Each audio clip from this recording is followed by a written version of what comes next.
मैं इस वक्त मौजूद हूँ कोटला भिंबर रोड के ऊपर, जहाँ पे अगर देखा जाए तो ये ककराली के पास बनने वाली रोड जो है वो दोनों तरफ नाले ना होने के बराबर है और नालों का पानी जो है वो सड़क के ऊपर गुजर रहा है।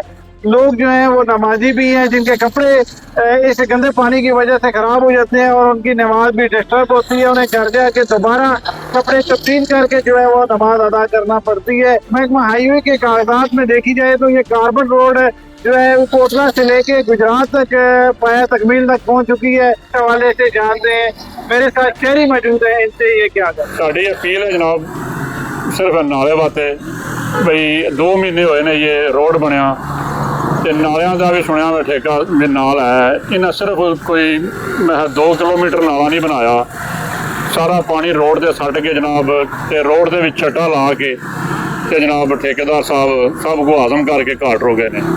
तो साड़ी अपील है जनाब अपने सियासियों नाल भी ते हुकूमत पंजाब नाल भी मेहरबानी करो ते को ध्यान करो।